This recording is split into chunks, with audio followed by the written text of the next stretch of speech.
Welcome heroes! In today's video I'll be showing you a few speed painting tips and techniques that I use when I'm painting up my miniatures. I'll be showing you these tips while I paint up the Necrotech Wraithriders from Heroescape. It's from one of the newer story arc expansions. Really cool figures. I do have an affiliate link in the bottom if you want to get yourself some or any of the new stuff that's come out. Okay, let's paint. Step 1, prime your minis. Always prime your minis. And if you can, try to prime more than one set at a time, as many as you can, just batching things, you know? Step 2 we get into is the dry brushing for the slap chop. So you want to go around, dry brush everything gray, and just make sure that you don't have too much paint on there because you don't want to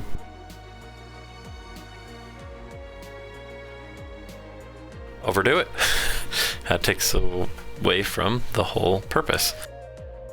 Just go through, get everything lightly dry brush gray, and then we go on to white. So get a little bit of white on there, and the same thing, make sure your brush is well cleaned. I like to wipe it off on a piece of terrain. And then I will go around and hit everything lightly with that white. And I like to focus a little bit more on the face, make sure that's real good, because that's a good focal point you're going to always be seeing. But I'm not trying to hit everywhere like I did with the gray, just trying to make sure I hit the edges more lightly than trying to push it in and get anywhere deep. And a little bit more on the top than the bottom. Alright, next we grab our speed paints. This is step 3, just paint it all up. I use the bony matter for this. It looks very skin-like, especially when it dries. It looks good. I like the way it turned out on Viscerat, so keep that theme going with his Wraithriders. Next, we got the Nuclear Sunrise. Same thing, I did Viscerat in this, and I really love the way he turned out. So we're using that all over the little bits. It's really just their face and their weapon.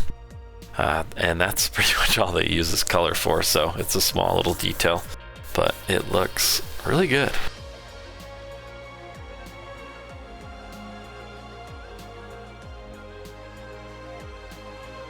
And here's our main tip for the metallics.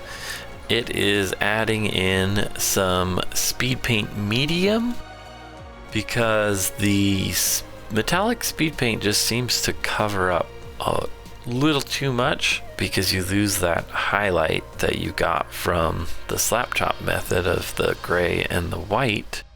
So I do it with all of them, mix all the speed paints with the medium for the metallic, and then it goes on a lot thinner, and you can see I'm still getting more of that color coming through, where I feel like without diluting it, it just covers too much, which sometimes you might want it to. Here I mix the 2 different speed paint metallics with some white as well as the medium, and just hitting the little accessories, you could say, like the parts that are not weapons or the balls and hoses, because I want to hit the hoses with a different color too, because it's nice to have a little bit of variant. I know the color is very similar, but it's close.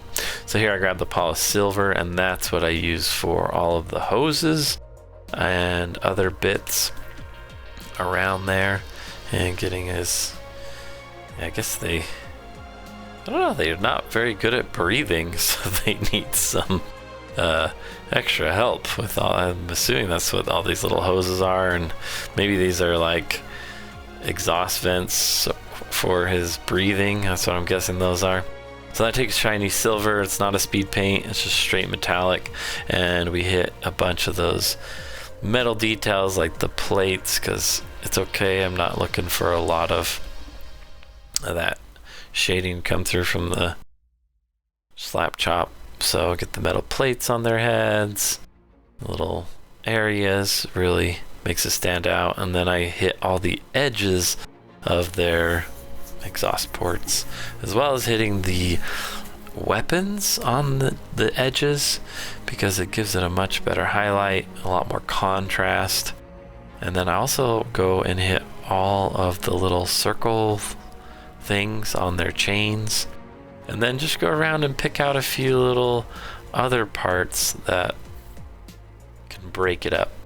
And I also like to do a little bit of edge highlighting with the lighter metal on the weapons, as well as on the chain hook and on a few of the other spots that are kind of more boxy and have a little bit more edge to it.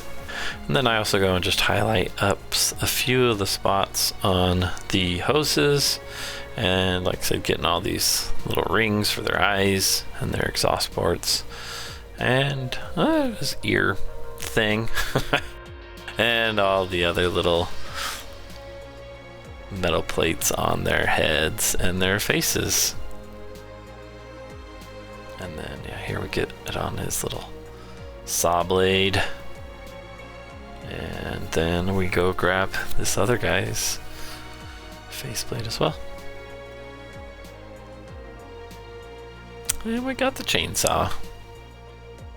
I really like the variety that these guys have. Each have a different weapon. Their chains all in a different style. They're great.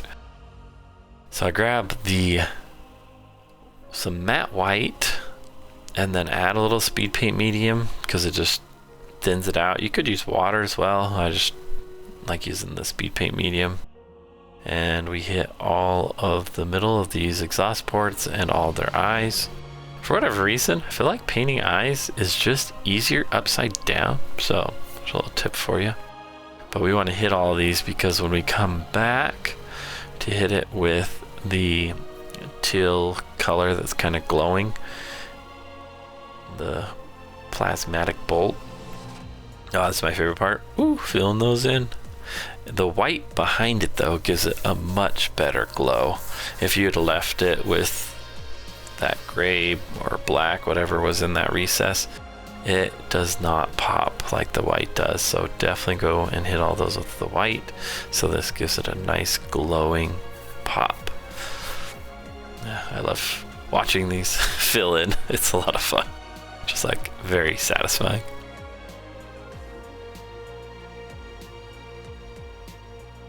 And then I went back and hit his teeth with some white. It's very fine detail, but it makes him so much more menacing, having those teeth look a little more white. And you don't have to do this. I thought it was a fun little extra thing, grabbing some of the slaughter red, kind of giving the weapons a little bit of a bloody look. They've been in battle, fighting it up. And getting a little teeth with the blood on it, and we get the chainsaw as well, adding just a little bit variant there. Then we get to basing. Always base your mini. This is just the basing glue. I've heard some painter YouTubers say that you could have a mediocre paint job with a great base versus a fantastic paint job with no base on it. The one with the nice base, people recognize and think it's a better job typically than the other one, especially because we're talking about these miniatures. Not everybody's always picking up and inspecting every little detail, so it's really from 2-3 feet away. So a base will stand out way more than maybe some of the small details you focused on. So, and then I grabbed some dark stone and we just dry brush the rocks a little bit. Grab some gray mixed in with the dark stone and hit it again, so but a little less, just a little bit lighter touches. And then I grab some more gray, mix it in again so it's even lighter, and go hit a few more spots, mostly just the edges on the rocks, to give it a little better look. Then we grab some matte black and finish up the base. I like that to be all black. Then we grab some satin varnish and we just go over everywhere, all over the unit, all over the base, and that will give it a nice protection so the paint can't really chip off, as well as it seems to enrich the colors that were already there quite a bit. There they are, all finished up. I think they turned out fantastic. They look mean and they look really good. I love how that plasmatic bolt just pops in their little exhaust things in their eyes, and the metallic is looking good. Now here's the pre-painted version, just to kind of give a comparison to what you can just buy or what you can do yourself in painting. It takes a few hours, but you can get there, and it looks, they look so good. They look so great. I'm glad how they turned out. Really awesome figures, fun to paint. If you liked this video, check out one of the other painting videos or other stuff on HeroScape. Be the hero of game night.